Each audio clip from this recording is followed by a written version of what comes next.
आप सभी को मेरा नमस्कार। मैं हूं नन्हे पहलवान और आप देख रहे हैं हमारा यूट्यूब चैनल बाबा की खरी खोटी और स्लो जिंदगी। मेरे साथ मौजूद हैं बहुत ही वरिष्ठ पत्रकार एवं लेखक दयानंद पांडे जी लखनऊ से। गुरु जी जय श्री राम। उत्तर प्रदेश में माफियाओं का बढ़ता हुआ दबदबा, माफिया हो चाहे डकैत हो चाहे बाहुबली हो, चुनाव से लेकर आम सामान्य जीवन में भी उनका दबदबा चारों तरफ कायम है। इसकी शुरुआत कैसे हुई और योगी जी ने इस पर किस हद तक नकेल कसी है, यह मैं आपके द्वारा जानना चाहूंगा। गोरखपुर में देखा एक समय योगी का खौफ। योगी अब तो चीफ मिनिस्टर है। योगी जब चीफ मिनिस्टर नहीं थे, योगी बाद में सांसद हो गए, तो सांसद से मतलब हो क्या गया, गोरखपुर में किसी का किसी से कोई झगड़ा हो जाए, खासकर अगर मुसलमान से झगड़ा हो गया या आपस में हिंदू हिंदू का ही झगड़ा क्यों हो, अगर एक ने कह दिया कि जात है योगी बाबा लगे, तो अगला पैर पकड़ के बैठ जाता था, भैया यही खत्म कर लो, योगी बाबा के पास नहीं जाना, यही खत्म कर लो। यही स्थिति थी। योगी की बात कर रहा हूँ। योगी का भी बड़ा खौफ था, गोरखपुर में आज भी है। एक बार योगी के खौफ की बात बताऊं कि एक लड़की की शादी, जाहिर पर गोरखपुर रहने वाली लड़की की शादी में गया था, रिश्ते की शादी थी, बारात आने में देरी थी। तो होता है कि बारात की इंतजार में लोग बैठ जाते हैं, हम गुट बना के बैठ के बातचीत करते थे। तो उन्होंने योगी एमपी थे, तब की बात है, और सब के सब लोग योगी की ऐसी तैसी कर रहे थे। योगी की इतनी खिलाफत, इतनी निंदा, जितना कर सकते थे तबीयत भर के। तो मुझसे रहा नहीं कि हमने कहा बताइए योगी कि आप लोग इतनी खिलाफत कर रहे हैं, एक सीरियस नहीं दो सीरियस, सब के सब, बताइए जीतता कैसे याद है। तो लोग हंसने लगे। हमने कहा क्या हुआ? कहने लगे वोट तो हम ही लोग देते हैं ना। उनका योगी को वोट हम ही लोग। हमने कहा इतनी निंदा, इतनी शिकायत। वो कहा नहीं साहब, शिकायत निंदा सब है, ये योगी के रहने से एक आसानी ये होती कि हाँ मुसलमान हमसे डरते हैं। ये सोचिए, कह रहे थे मुसलमान यहाँ से काबू हमसे डरते हैं, कोई उन पर बात नहीं करता, सर नहीं कर सकता, उसे पहले चढ़ा जैसे चलो, ये सोचिए थे। तो योगी का खौफ गोरखपुर में आज भी है। और देखिए गोरखपुर आज भी जब योगी जाते हैं तो जनता दरबार लखनऊ में लगाए न लगाए, गोरखपुर दरबार उनका लगता है, जनता दरबार जरूर है। और गोरखपुर के सारे काम वो करते ही रहते हैं, लखनऊ हो चाहे गोरखपुर। वहाँ भी उनसे आज भी लोग नाराज रहते हैं। आज भी नाराज लोगों की संख्या ज़्यादा है, लेकिन वही एक फैक्टर है जो योगी को वोट दिलवा देता है। अच्छा, योगी के साथ क्या, जैसे इजराइल है, योगी का गोरखनाथ मंदिर जो है ना, इजराइल है समझ गया गोरखपुर का। जैसे इजराइल के चारों तरफ मुस्लिम देश बैठे हुए हैं, उनके जबड़े, मुस्लिम देशों के जबड़े में बैठा हुआ है इजराइल। गोरखनाथ मंदिर की भी यही स्थिति है गोरखपुर में। चारों तरफ मुस्लिम कॉलोनियाँ हैं, मुस्लिम मोहल्ले हैं चारों तरफ, और वो योगी को वोट नहीं देते। हालांकि मीडिया के सामने वो कैमरे पे कहते हैं योगी बाबा को, बाबा कोट, बाबा कोट। जब वोट का रिजल्ट आता है ना, तो पता चलता है किसी बूथ से 4, किसी बूथ से 7, किसी बूथ से 10, कहीं 2। ये है योगी के गोरखनाथ मंदिर के आसपास के बूथों की कहानी। लेकिन गोरखपुर के लोग, अच्छा वो तो मुस्लिम बहुल इलाका है तो इसलिए नहीं देते, लेकिन बाकी लोग एक तरफा वोट देते हैं योगी को, सिर्फ इसलिए कि वो वहाँ के नहीं तो गोरखपुर में एक मुख्तार अंसारी, जाने कितने मुख्तार अंसारी खड़े हुए थे। एक डॉक्टर अजीज अहमद था वहाँ, डॉक्टर था, अच्छा डॉक्टर था, मतलब थिएटर वेटर भी करता था, बहुत पढ़ा लिखा आदमी, सब कुछ ठीक। लेकिन वो मुसलमान होने के नाम में मुस्लिम लीगी हो जाता था।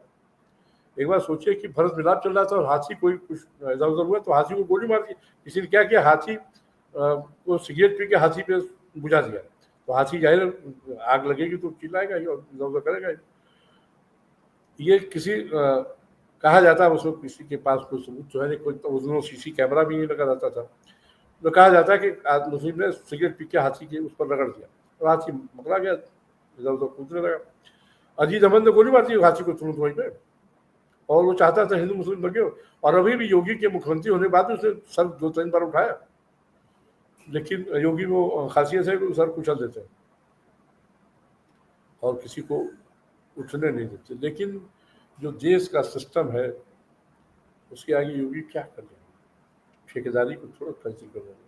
ठेकेदारी जब तक भी, जान लीजिए, मैं बार बार कह रहा हूँ, ठेकेदारी जब तक है माफिया रहेगा, बाहुबली रहेगा। रियल एस्टेट और ठेकेदारी, यही दो सबसे बड़े माफिया हैं।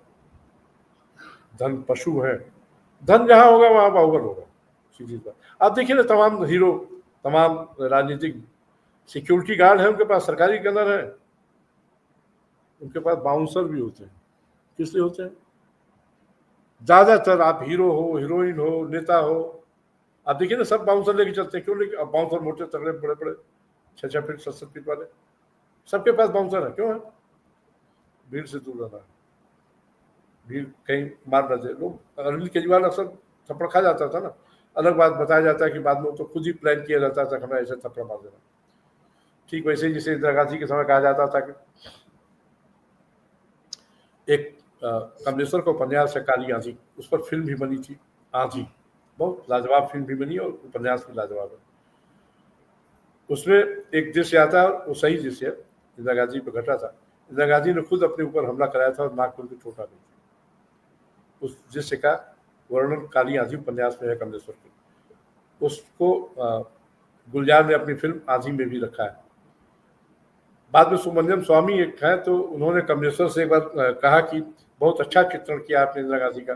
कमलेश्वर ने कहा नहीं, इंदिरा गांधी का चित्रण नहीं है, वो विजया राजे सिंधिया का चित्रण। झूठ बोल गए थे। और फिर झगड़ा भी शुरू हुआ था कमलेश्वर और सुब्रमण्यम स्वामी का, तमाम सारे विवाद हुए थे।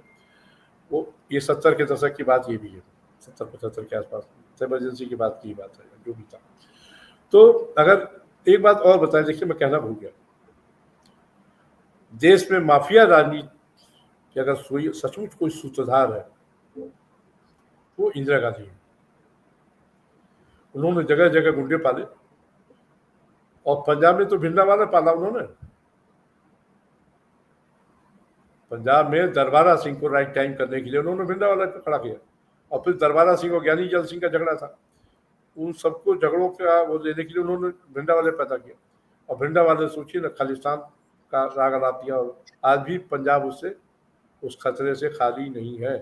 और फिर जगह जगह, अच्छा कमलापति त्रिपाठी ने हरशंकर तिवारी को जो आशीर्वाद दिया, तो क्या आप समझती इंदिरा गांधी ने आशीर्वाद नहीं किया? उन्होंने भी आशीर्वाद दिया। तो इंदिरा गांधी अगर माफियाओं से दूर रहती, क्योंकि उसमें जरूरत थी बैलेट बॉक्स लूटने की, बूथ कैप्चरिंग की, फर्जी वोटिंग करने की। सोचिए कि इंदिरा गांधी की हत्या हो गई थी, लहर थी पूरे देश में 1984 के चुनाव में, लेकिन राजीव गांधी जब अमेठी से चुनाव लड़ रहे थे तो स्थिति ये थी कि गजब की बूथ कैप्चरिंग हुई थी। राजीव गांधी क्लियर कट जीत रहे थे, लेकिन वो परंपरा सी थी, तो उस परंपरा से कहाँ राजीव गांधी हट पाते। अमेठी में गजब की बूथ कैप्चरिंग हुई। लखनऊ से 2 पत्रकार और 1 फोटोग्राफर गए थे कवरेज के लिए, और राजीव गांधी उस वक्त प्रधानमंत्री की शपथ ले चुके थे, चुनाव हो रहा था। इंदिरा गांधी की हत्या बाद शपथ ले ली थी, चुनाव हो रहा था बाद में। लखनऊ से 2 पत्रकार 1 फोटोग्राफर गए। फोटोग्राफर ने तमाम फोटो खींची। अच्छा, जिस तरह से बूथ कैप्चरिंग मास लेवल पे हो रही थी अमेठी में, उसको ये अंदाजा था कि कहीं कहीं हमारा कैमरा तोड़ दिया जाएगा, छीन लिया जाएगा या रील ले ली जाएगी। वो फोटो धक धक धक, मतलब वो उन दोनों रील का जमाना था, खटखट खटखट मारता था और रील निकाल के कहीं कहीं किसी झाड़ी पे फेंक देता था। फोटो खींची खटखट, अब एक बूथ कैप्चरिंग हो तो एक हो, और लगातार छप्पे लग रहे थे वहाँ। वो रील खाली करता था एक बूथ पर और वहीं कहीं आगे पीछे जाके झाड़ी पे फेंक देता था। और अल्टीमेटली उसके साथ, अच्छा कुछ जेबों में भी निकाल के रख लिया उसने, दोनों काम किए। अल्टीमेटली हुआ कि उसका कैमरा छीन लिया गया, तो रील वो निकाल के फेंक दी गई। और 2 पत्रकार से 1 फोटोग्राफर से, तीनों वहाँ खूब बुरी तरह पीटे। कांग्रेसियों ने पीटा। कांग्रेसी गुंडे, सोचे कि एक अखिलेश सिंह रायबरेली में था, वो बहुत बड़ा गुंडा था, बाद में विधायक हुआ था, और वो उनके लिए गुंडे करता था। और भी तमाम जो लोकल गुंडों की जरूरत हर जगह होती है। बाहरी के गुंडे, जैसे जेठमलानी कहीं वकील बन के चले जाए या कहीं और, अब तो जेठमलानी है नहीं, बड़े वकील बन के पहुंचते थे, नहीं नीचे के वकील तो लोकल ही रहेंगे ना, और रोज रोज के काम के लिए। इसी तरह नीचे के गुंडों के लिए आप कितना, जहाज भर के तो आप नहीं जा सकते यार, ट्रक भर के तो गुंडे जा नहीं सकते, तो लोकल गुंडों को पालना पड़ता था। तो लोकल गुंडों ने उस फोटोग्राफर को मार पीट दिया, दोनों पत्रकारों, दोनों पीट पटा के आए तीनों, और दफ्तर आए सोच के कि एक अजय कुमार है, आज अखबार में दोनों माया के लिए भी लिखते थे, अपने 2 गए बताते थे कि उन दोनों रोते हुए बताते, कहते थे पिट गया था, बुरी तरह मुंह फूट गया था, सब कुछ हो गया था, लेकिन एक संतोष था कि एक खबर मिल गई, अच्छी खबर मिल गई। दफ्तर आए। अच्छा, उन दोनों, आज अखबार तो लखनऊ से नहीं छपता था, बनारस से ही छपता था, अब तो लखनऊ से भी छपता है, गोरखपुर से भी छपता है। तो कह रहे थे कि आए दफ्तर तो तुरंत बताया गया कि खबर नहीं लिखनी, वो बूथ कैप्चरिंग की खबर नहीं लिखनी। और भी जो पत्रकार थे दोनों, उनको भी मना कर दिया कि नहीं, आप एक रूटीन खबर लिखिए, बूथ कैप्चरिंग होती भूल जाइए। क्योंकि वो लोग दफ्तर बाद में आए, अरुण नेहरू का फोन आ गया था कि ये लोग आपके पत्रकार आके यहाँ गड़बड़ सड़बड़ कर गया, उनको खबर रोकी, और खबर नहीं छपी थी।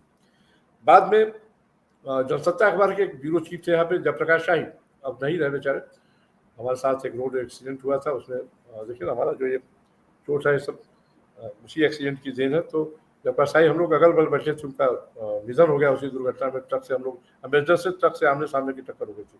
मतलब शाही जी ने खबर लिखी, शाही जी को उस फोटोग्राफर ने बताया कि भाई ऐसी ऐसी बात है। एक दिन मदिरा पान के समय लोग बैठे और कहने लगे, पूछा उन्होंने, भाई ऐसी ऐसी बात हुई थी, क्यों नहीं खबर छपी? उनका क्या बताएं, यहाँ सबको मना कर दिया गया।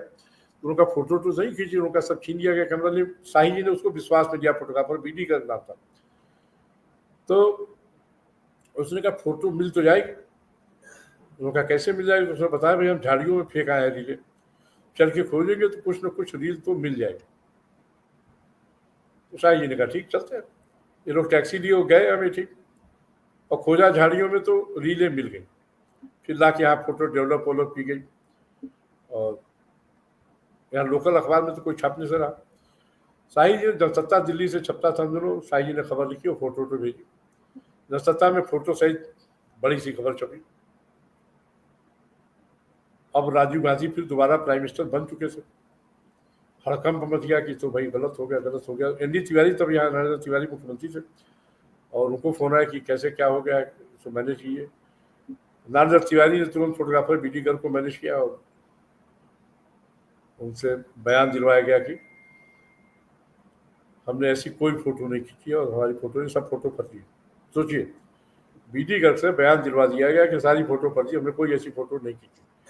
और बीडी गर्ल को लेकर एनडी तिवारी राजीव गांधी से मिलवाने दिल्ली गए, और उन दोनों जमाना यह था कि बीडी गर्ल जो कह रहे राजीव गांधी भी सुन रहे और एनडी तिवारी भी सुन रहे। उनके पास रीलें और भी थी और बयान पलट भी सकते थे, लेकिन जब तक कांग्रेस की सरकार रही, बीडी गर्ल की सेवा में रही, जान लीजिए।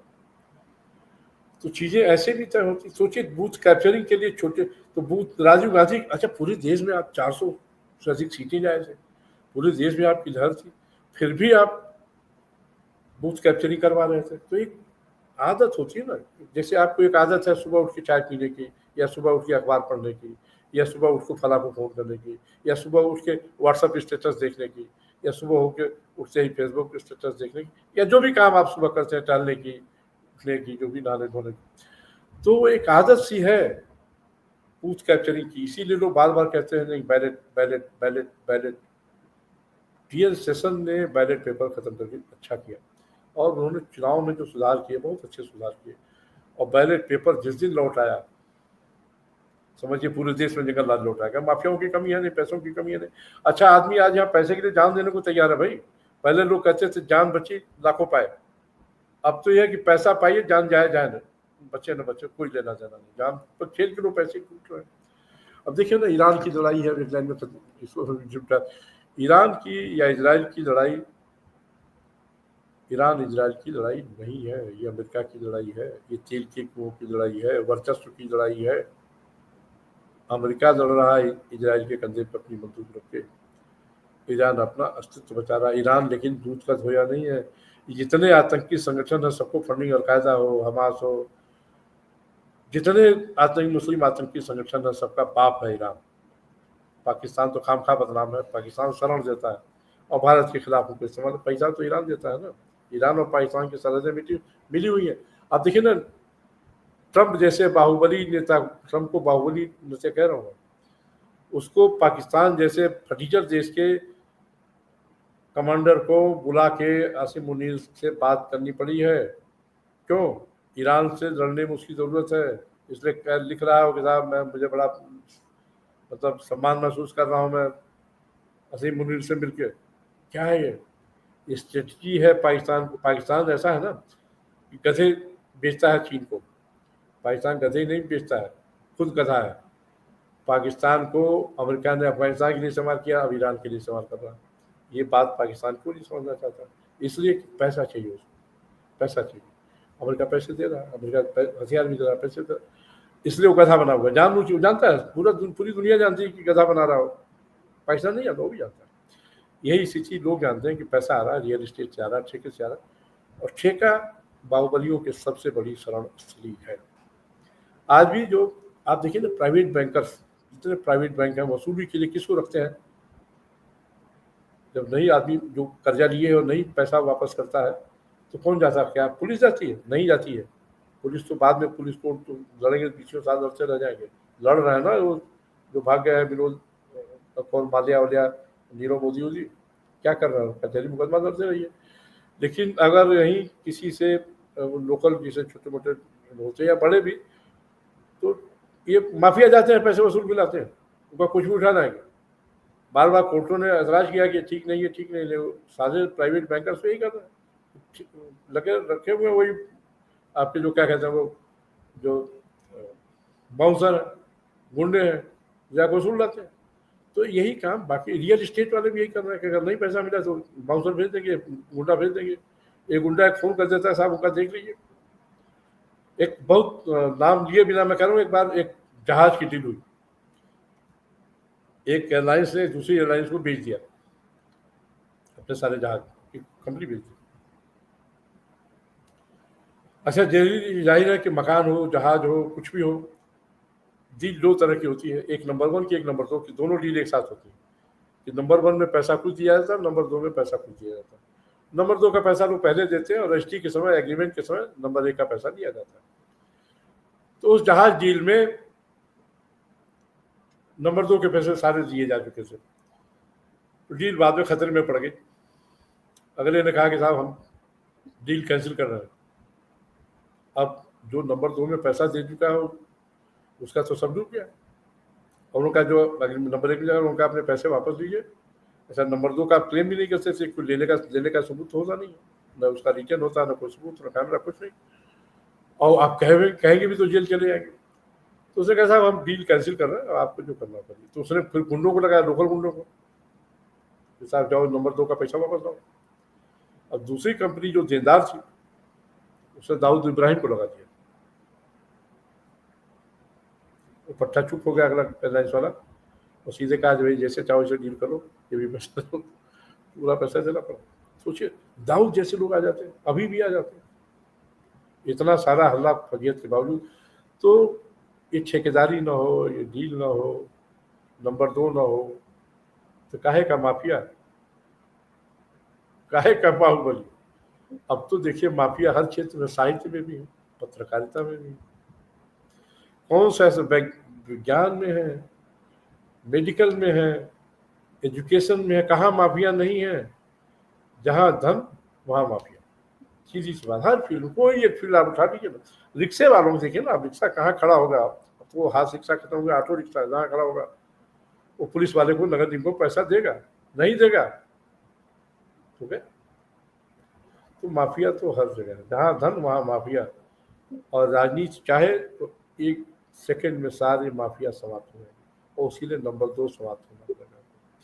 सारे नंबर 2, एजुकेशन में इस वक्त जितना माफिया है, मेडिकल में जितना माफिया कहाँ है?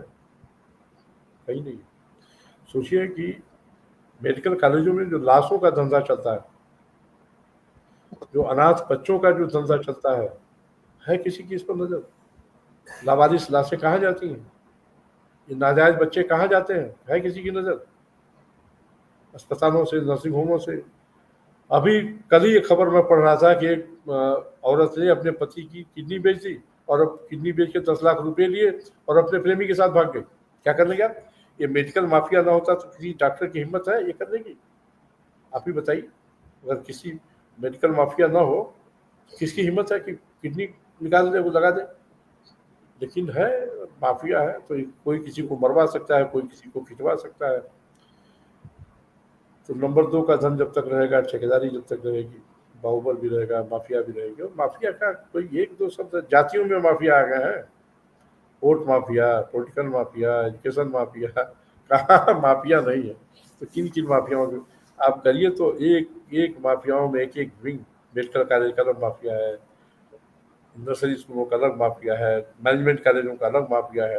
ये तमाम पॉलिटिशियंस जो है, कमलनाथ से लेकर जगदम्बिका पाल से लेकर नरेश अग्रवाल तक, सब एजुकेशन माफिया है। पहले सब नरेश अग्रवाल तो पहले क्या नाम है, बच्चों की अपहरण करता था, आजकल एजुकेशन माफिया बना हुआ है। वो मंदिर में भंडारा करता है, भंडारे में भंडारा होता है, क्या नाम, प्रसाद के साथ शराब की बोतल देता है नरेश अग्रवाल। कोई रोक पाया क्या?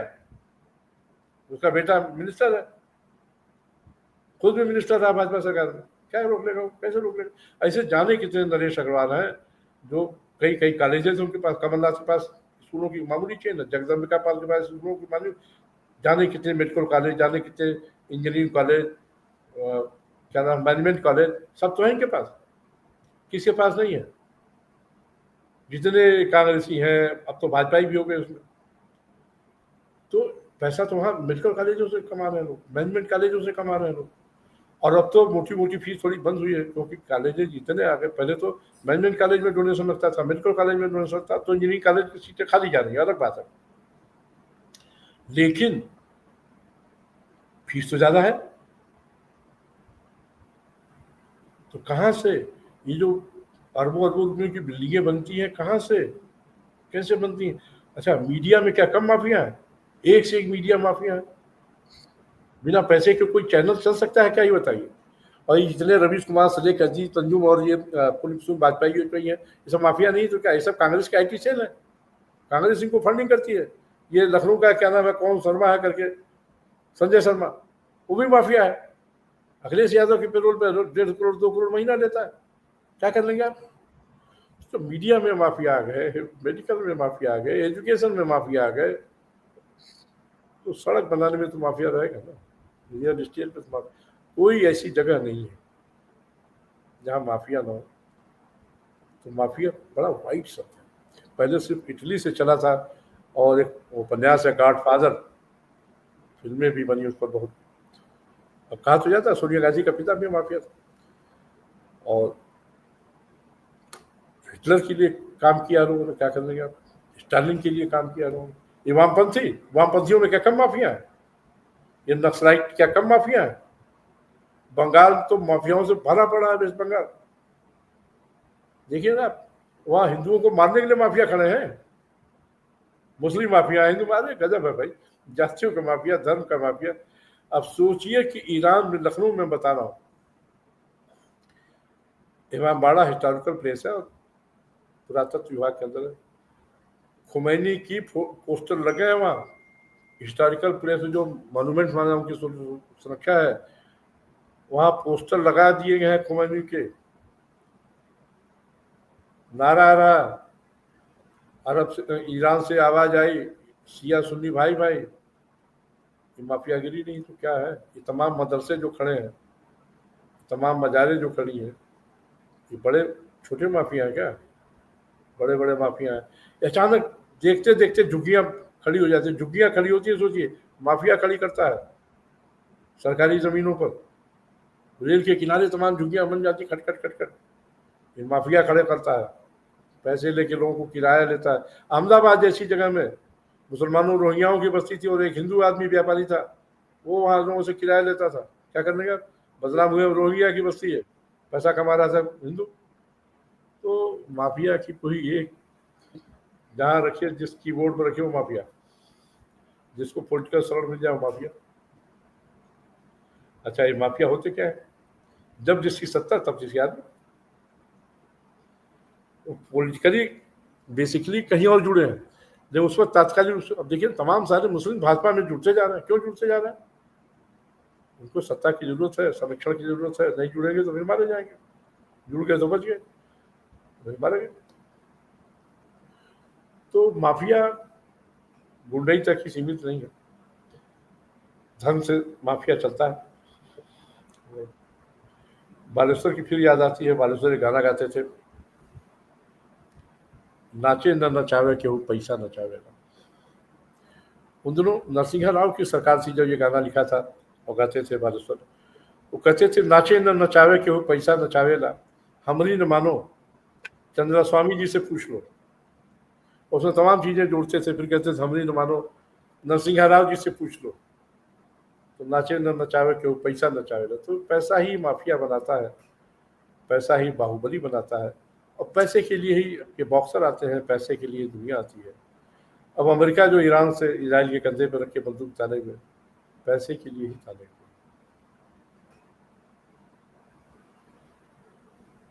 तो बिना पैसे के कोई माफिया नहीं है। जी और फिर बालेश्वर की फिर एक गाना याद आता है कि बनले सार बनोइया, दुनिया में कोई नहीं है बना। अगर आपका सत्ता नहीं है, आपके पास पैसा नहीं है, तो न कोई साला है न कोई बनोइया। कहते थे कि बनले सार बनोइया, दुनिया में कोई नहीं अपना। तो माफिया भी किसी का नहीं, अपने पैसे का है, अपने साम्राज्य का है। और ये राजनीतिक पार्टियां भी किसी की नहीं है, न जनता की, न जनार्दन की, न सरकार देश की। सब अपने अपने हित देखी है, सबके अपने अपने माफिया हैं, सबके अपने अपने धर्म हैं, सबके अपने अपने व्यवसाय हैं। और धर्म भी व्यवसाय आप जानते हैं, तो कुछ कहने की जरूरत नहीं। जितना कहिए उतना कम। सड़क से लेके कंप्यूटर तक सब जगह माफिया है। मोबाइल पे जो दुनिया लटकी पड़ी है, इसी माफियागिरी कम है क्या? तो कहते हैं चीनी झालर, चीनी गणेश जी, चीनी ये। आधे से अधिक मोबाइल तो चीन के इस्तेमाल कर रहे हैं आप। आधे से अधिक चीन के मोबाइल हैं, कंप्यूटर के कीबोर्ड तक चीन के हैं। क्या चीन से लड़ेंगे आप? कैसे लड़ेंगे? इस वक्त व्यवसाय में चीन से बड़ा कोई माफिया नहीं। छोटे छोटे, अब मोदी कह रहे थे ना कि आंख बंद किए हुए गणेश जी, तो आंख खोलने वाले गणेश जी आप बनाइए ना। क्यों आने देते हैं? क्यों नहीं बनाते हैं सस्ते में? आप इतना इंफ्रास्ट्रक्चर दीजिए ना कि लोग चीन का सामान ना खरीदे। आंख बंद करनी, आंख खोले गणेश जी मिले ना। तो कहाँ है? सारे दिए तो सिर्फ अयोध्या में हो, तो कहीं है नहीं। देखिए क्या है ना, जॉर्ज फर्नांडिस एक समय उद्योग मंत्री थे, अब नहीं है, जनता पार्टी की सरकार में। उन्होंने कोका कोला का बड़ा चलन था, उन्होंने कोका कोला बंद कर दिया। प्लास्टिक की गिलासें आई थी ना, सब बंद कर दिया। उनका कुल्हड़ में चलेगा, कोई प्लास्टिक जो बेचेगा। अरे अब ये सरकार भी कहती है, पिछली सरकारें भी कहती थी कि प्लास्टिक के पॉलिथीन और ये सब बंद कीजिए। छापा डालते हैं, गिरफ्तार करते हैं। अरे आप लाइसेंस ही क्यों देते हैं बनाने के लिए? बेचने वाले क्या करते हैं, बनाने वाले को रोकिए ना। लेकिन देखिए ना, शराब विभाग, उसको कहते हैं आबकारी विभाग। एक और विभाग है सरकार के पास, मद्य निषेध विभाग। यही सरकार शराब बनाने का भी लाइसेंस देती है, शराब बेचने का भी लाइसेंस देती है। यही सरकार मद्य निषेध विभाग भी चलाती है, शराब नहीं पीना चाहिए, मसाला नहीं खाना चाहिए। दोनों काम तो एक साथ नहीं होगा ना। या तो शराब ही बना लीजिए या मद्य निषेध विभाग ही चला लीजिए। दोनों काम कर रहे हैं। तो आप कहेंगे साहब कि राम राज्य भी रहे और माफिया भी न रहे, तो कैसे हो जाएगा? आज की तारीख में अगर राम भी होते ना, भगवान राम भी, उनका काम भी माफिया के बिना नहीं चलता। उनको भी जरूरत पड़ जाती कि क्या करें भाई। अचानक आप कहीं जा रहे हैं तो आपको सुविधा कौन देगा? कितना बड़ा मुख्यमंत्री रहिए, प्रधानमंत्री रहिए, इंफ्रास्ट्रक्चर तो वही देगा ना। हमारे पास इतना पैसा नहीं कि कोई नेता है हमारे घर में समझना। अब तो नेता लोग दलित के घर भी जाते हैं ना, तो भोजन की व्यवस्था पहले से करके जाते हैं। पानी की बोतल पहले पहुंचा देते हैं। दलित की क्या हैसियत पानी की बोतल खरीदने की? तो ये माफिया नहीं है क्या? तो राजनीति जो चाहेगी, सत्ता जो चाहेगी, और कोई भी सत्ता, मैं कह तो रहा हूँ कि 1 सेकंड में खत्म कर सकती है, आधे सेकंड में उसकी सरकार भी जा सकती है ऐसा कर दें। आहिस्ता आहिस्ता चीज़ें बदलती हैं। एक दिन में, जैसे कोई फसल एक दिन में पकती नहीं है, कोई बच्चा एक दिन में बड़ा नहीं होता है, उसी तरह कोई सिस्टम, गलत सिस्टम हो चाहे अच्छा सिस्टम, एक दिन में नहीं बनता। प्रोसेस, उसके लिए थोड़ी कह रहा हूँ, बीपी सिंह को चढ़ा दिया था शरद यादव ने कि आपकी मूर्तियां अम्बेडकर से ज्यादा लग जाएंगी। मारे गए बीपी सिंह, और मारे ही नहीं गए, देश के जाने कितने अभागे नौजवान उस मंडल की आग में आज भी झुलस रहे हैं। कोई कुछ कर सकता है क्या? किसी की है हैसियत मंडल को सिफारिशों को हटा दे? है हैसियत? नहीं है। अब तो जातीय जनगणना की बात हो रही है। जातीय जनगणना भी माफियागिरी, और क्या है। जिस दिन आपको अब ये तय होने लगा ना कि जिसकी जितनी जात उसकी उतनी भागीदारी। अलग बात, इजराइल ने बता दिया कि भागीदारी से चीज़ें नहीं तय होती हैं, तकनीक से चीज़ें तय होती हैं। हमारी सारी बुद्धि तो भाग जा रही है, पता नहीं करी। ब्रेन देखिए, सारा ब्रेन हमारा भाग जा रहा है। सब मेडिकल की पढ़ाई कर रहे हैं, इंजीनियरिंग कर रहे हैं, या मेडिकल इंजीनियरिंग पढ़ाई कर रहे हैं तो बाहर तो चले जा रहे हैं, ब्रेन ड्रेन हो रहा है। तो हम अपनी बुद्धि तो बेच दे रहे हैं दूसरे देशों को। हमारे सारे डॉक्टर तो अमेरिका लंदन में बैठे हुए, यहाँ तो ही नहीं है, सब चले जा रहे हैं। आप कर लीजिए आरक्षण, आपकी जो भी क्रीम है, आप देखिए ना, अमेरिका में जाइए, लंदन में जाइए, यूरोप के किसी देश में जाइए, इवन आप गल्फ कंट्रीज में जाइए, मिडिल ईस्ट में जाइए, सबके यहीं के लोग काम कर रहे हैं। सारे इंजीनियर तेल के कुएं पे यहीं के लोग काम कर रहे हैं, सारे इंजीनियर यहीं के हैं। ईरान से देखिए, अब इजराइल से नहीं लोग भाग रहे हैं, क्योंकि इजराइल के पास तेल के कुएं नहीं। ईरान से हजारों लोग भाग के आ रहे हैं। क्यों आ रहे हैं? काम कर रहे हैं वहां पर लोग। काम इजराइल में भी कर रहे हैं ना, ईरान में तबाही मची हुई, इससे लोग भाग के आ रहे हैं जान बचा के। यहीं के लोग काम कर रहे हैं ना, वो काम हमारे यहाँ भी तो कर सकते हैं अपने देश में। आप दीजिए, यहाँ तो आप आरक्षण देते हैं, काम नहीं देते हैं, दिक्कत है। तो आरक्षण माफिया से कैसे निपटिएगा? माफिया तो ये भी है। तो माफिया की कोई एक सरहद नहीं है। जब तक पारदर्शिता नहीं आएगी हमारे सिस्टम में, माफिया बना रहेगा। तो गुरुजी, आपने हमें समय दिया, उसके लिए बहुत बहुत धन्यवाद। आपकी बातों से एक बात स्पष्ट है कि सत्ता हो, चाहे हमारी हो, चाहे उनकी हो, चाहे आज की हो, चाहे पिछली हो, बगैर बाहुबलियों के, बगैर माफियाओं के काम न पहले चला था न आगे चलेगा। लेकिन कहीं न कहीं सरकारों को इसका इलाज तो करना पड़ेगा। गुरुजी, ऐसे ही हम आपके साथ पहले अपना इलाज करें ना, सरकारें पहले अपना इलाज करें। जी देखिए, चाणक्य इसीलिए याद आते हैं। चाणक्य जो थे, झोपड़ी में रहते थे और सरकार बनाते बिगड़ते थे, राजा बनाते थे, ठीक है। तो जब तक चाणक्य, अब देखिए, जैसे मैं अब एक नाम और लूँ, ब्रजभूषण शरण सिंह का, उनको भी माफिया कहा जाता है। नहीं, सही अर्थों में माफिया नहीं है।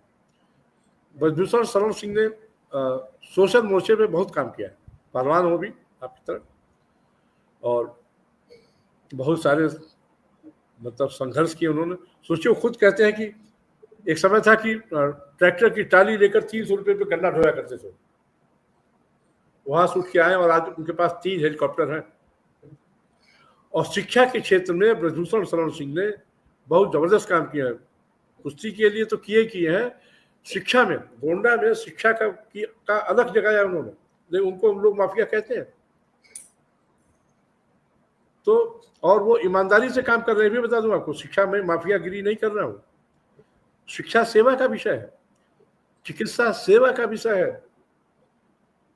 आपको एक बात और बताऊं, जैसे 2 यहाँ आए जिन्होंने भारत को गुलाम बनाया, आए तो कई आए गए, लेकिन एक मुगल आए और एक ब्रिटिशर्स आए। इन्होंने लंबे समय तक राज किया भारत पर। मुगलों ने तलवार के दम पर, हिंसा के दम पर, जुर्म अंग्रेजों ने भी किए, लेकिन और मस्जिद मुगलों ने भी बनाई और चर्च अंग्रेजों ने भी बनाए। चर्च को भारत में क्या कहते हैं मालूम आपको हिंदी में? बताइए। गिरजाघर। जी, गिरजाघर कहाँ से आ गया? दुनिया में कहीं और भी गिरजाघर है क्या भारत के सिवाय? तो हम देखिए, एक तो आप बाबरी बना रहे हैं, ताजमहल बना रहे हैं, कुतुब मीनार सब तोड़ तोड़ के बना रहे हैं, लोग चर्च भी बना रहे हैं, तो गिरजाघर कह रहे हैं। गिरजा कौन किसे कहते हैं? गिरजा कौन है?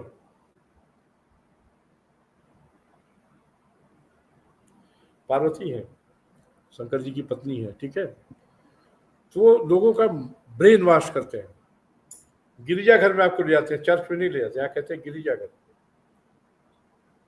और ये आपको तलवार के दम पे काफिर बना के ले जाते हैं, जो मरो या बनो। वो ऐसा नहीं करते। तो दोनों जुर्म अंग्रेजों ने भी बहुत देश में जाए हैं, लोग फांसियां लटका दी, सामूहिक फांसी दे दी, तमाम सारे जुर्म किए हैं, लूटा है, उन्होंने भी लूटा है, इन्होंने भी। लेकिन दोनों में फर्क है। तो वही कह रहा हूँ, ब्रजभूषण शरण सिंह की मैं तरफदारी नहीं कर रहा हूँ, लेकिन वो सपा में भी रहे हैं, भाजपा में भी। लेकिन मैंने पाया कि गोंडा में जो शिक्षा के क्षेत्र में उन्होंने काम किया, निस्वार्थ किया है, वो बड़ी बात है। वो एक बात इधर उन्होंने बहुत अच्छी कही, हालांकि सरकार क्यों नहीं सोच पा रही। सरकार देखिए कि प्राइमरी स्कूलों में, सरकारी प्राइमरी स्कूल बात कर रहा हूँ, कहाँ बच्चे पढ़ने जाते हैं, देश भर में नहीं जाते, लोग दलिया खाने जाते हैं। तब जबकि वहाँ जो पढ़ाने वाले जो बच्चे जा रहे हैं, जो शिक्षक बन के जा रहे हैं, वो पढ़े लिखे लोग हैं, इम्तहान देकर पास होकर जाते हैं, कंपटीशन देकर जाते हैं। वो बच्चे पहले IAS PCS के इम्तहान देते हैं, नहीं हो पाते हैं तो शिक्षक बन जाते हैं। शिक्षक का भी इम्तहान पास करते हैं, BTC या TTC या CTC पास करना भी आसान नहीं होता है। बहुत बच्चे इम्तहान देते हैं, नहीं हो पाते।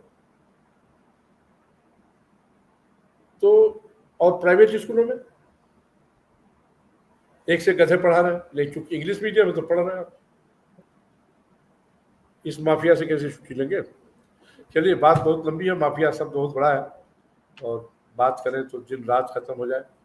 एक क्षेत्र में नहीं, माफिया गुंडों में बहुत कम माफिया है, जो बाकी मेडिकल में है, जो एजुकेशन में है, जो रियल एस्टेट में है। बाकी मोहल्ले वाले गुंडों का माफिया कहें तो हंसी आती है। चलिए, क्या कर सकते हैं, लेकिन मान लिया गया कि गुंडा ही माफिया है। पॉलिटिकल माफिया जितना बड़ा उसका कोई नहीं। देखिए ना, लालू हर काम के लिए स्वस्थ है, जेल जाने के लिए वो स्वस्थ है। ये न्यायपालिका का माफिया है जी। अभी कल ही आम चूस रहे थे, अभी कल अरे एक सब फोटो कर रहे हैं, अभी मुंबई किसी उसमें चले गए हैं, सब परिवार सब तो कर रहे हैं, सारा काम कर रहे हैं अपना। सोचिए, जो आदमी 86-87 किलो का केक तलवार से काट रहा हो, बीमार कैसे है? तलवार केक से काट रहे हैं और आप बीमार हैं, क्यों जेल न जाना पड़े? अच्छा, जेल में भी जाके क्या करते हैं? आप तो बंगले में रहते हैं, फार्म हाउस में रहते हैं, जेल में फार्म हाउस को जेल बना लेते हैं भाई। ये माफिया नहीं है? वो कौन न्यायपालिका है भाई? कौन जज है जो लालू की बीमारी देख लेता है और बाकी बीमारी नहीं देख पाता है? सजा याफ्ता है लालू यादव, उसको जेल, उसकी जगह जेल है, लेकिन हो रहा है। अच्छा, जेल के नाम पर भी वो झारखंड में बनता, वहाँ उसको फर्स्ट क्लास का कई एकड़ का बंगला दे दिया गया था रहने के लिए, कई एकड़ का बंगला उसमें रहता था। तो ये न्यायपालिका की माफिया क्या करेंगे? वकीलों की माफिया क्या करेंगे? जो लालू यादव को पेरोल भी दे देता है, जमानत भी दे देता है, और बंगले में भी रहने देता है कई एकड़ के। इस माफिया क्या कुछ करेंगे?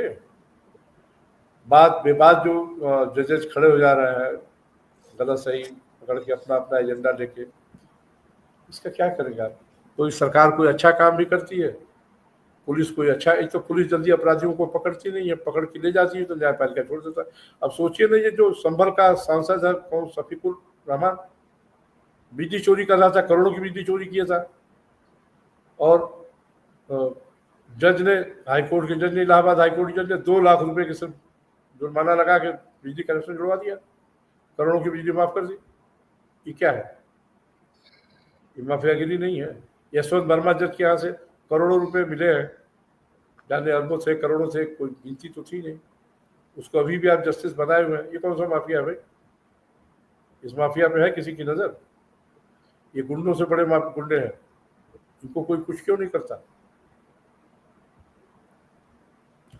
ठीक है, आज की बातचीत बहुत लंबी हो गई, कभी जजों के माफिया पे बात करिए। जी, आपने समय दिया, जी जी जी, आपने समय दिया गुरु जी, बहुत बहुत धन्यवाद। फिर जल्दी ही आपसे किसी और विषय पे जुड़ेंगे, तब तक के लिए धन्यवाद। जय श्री राम। अच्छी बात है।